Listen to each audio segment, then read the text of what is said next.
Oke, baik. Sebelumnya, Assalamualaikum warahmatullahi wabarakatuh. Salam sejahtera bagi kita semua. Shalom. Nah, di sini saya pribadi perkenalkan, nama saya Muhammad Yahya Nyamtel dengan NIM 2019 32018. Saya dari kelas B. Nah, di sini saya ingin memenuhi tugas pengkajian kurikulum dan buku paket.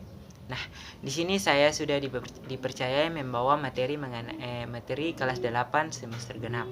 Nah, adapun materi yang saya sudah carikan kelas 8 semester genap dengan materinya yaitu mengenai pengertian mobilitas sosial. Nah, saya masuk saja dengan materinya. Yang pertama, pengertian dari mobilitas sosial.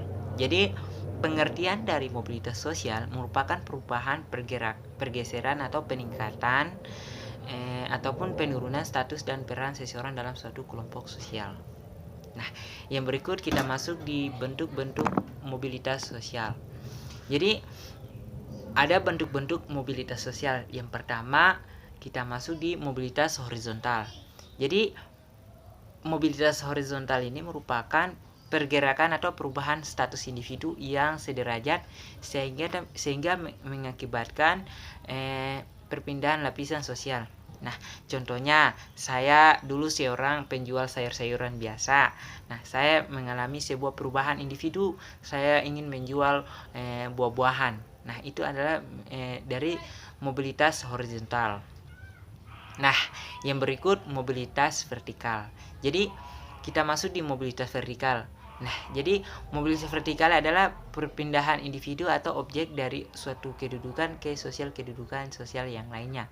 Contohnya, kedudukan saya dulu menjadi seorang guru biasa dulu, dan saya sekarang menjadi kepala sekolah. Nah, itu merupakan sebuah perpindahan individu atau objek dari kedudukan yang lain, kedudukan.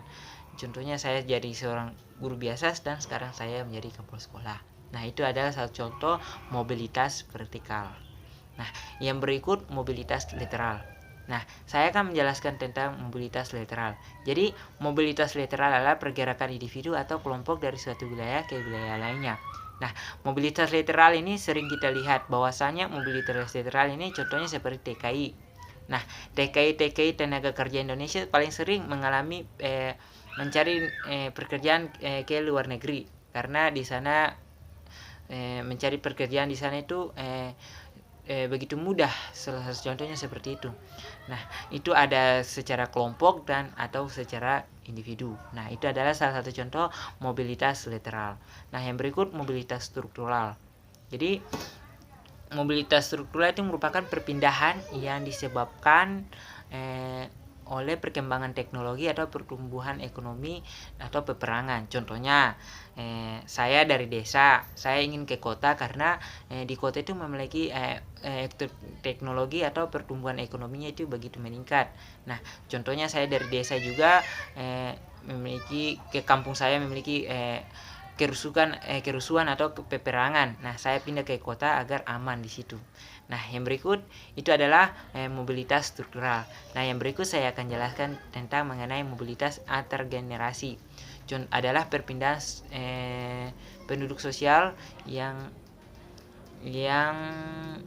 dicapai dalam suatu generasi, perbedaan status yang dicapai seseorang berdasarkan status sosial yang lainnya. Nah, contohnya saya sebagai seorang ayah bekerja sebagai pengemudi dan kendaraan umum, sedangkan anak saya sebagai seorang insinyur atau DPR. Seperti itulah contohnya. Seperti itu adalah salah satu contoh mobilisasi antar generasi. Nah, yang berikut mobilisasi antar generasi. Nah, antar generasi adalah pergerakan status sosial dalam atau satu generasi. Ya, contohnya kakak saya bekerja sebagai seorang pengemudi dan adik saya sebagai seorang DPR. Nah, itu adalah salah satu contoh antar generasi, mobilisasi antar generasi.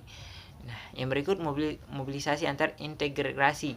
Jadi intergenerasi yaitu status sosial. Intergenerasi adalah pergerakan status sosial yang terjadi lebih dari 2 generasi. Nah, contohnya saya seorang ayah saya memiliki satu generasi, dan kakek saya memiliki satu generasi. Kakek ayah saya bekerja sebagai seorang PNS, dan contohnya kakek saya bekerja sebagai seorang pedagang. Nah, itu adalah mobilisasi intergenerasi, memiliki generasi-generasi. Nah, berikut saya sudah paparkan faktor-faktor pendorong dan faktor-faktor pendorong terjadinya mobilitas sosial. Nah, ada 4 mobilitas sosial. Yang pertama saya sudah bagikan. Yang pertama itu keadaan ekonomi, dan yang kedua perubahan penduduk, dan yang ketiga situasi politik, dan yang keempat status sosial. Nah, itu adalah faktor-faktor terjadinya mobilitas sosial. Nah, yang berikut faktor-faktor penghambat terjadinya sosial. Nah, faktor-faktor penghambat terjadinya mobilitas sosial itu terbagi menjadi 5 yang saya sudah terapkan, yaitu pertama, perbedaan ideologi, suku, ras, dan kepercayaan. Nah, yang berikut diskriminasi kelas, dan yang berikut pengaruh sosial yang sangat kuat, dan yang berikut kemiskinan, dan yang berikut perbedaan gender. Nah, itu adalah salah satu faktor-faktor penghambat terjadinya mobilitas sosial. Nah, adapun yang kita maksud berikutnya itu dampak mobilitas sosial. Jadi, dampak mobilitas sosial itu saya sudah terapkan juga, terbagi menjadi 5. Yang pertama, mendorong seseorang untuk menjadi lebih maju, dan yang kedua mempercepat tingkat perubahan nasional, dan yang ketiga meningkatkan integrasi nasional, dan yang keempat dapat menimbulkan terjadinya konflik, dan yang kelima dapat menyebabkan gangguan psikologis. Nah, itu adalah materi yang saya bawakan dari semester 8 kelas 8 semester genap. Nah, untuk itu terima kasih untuk waktunya.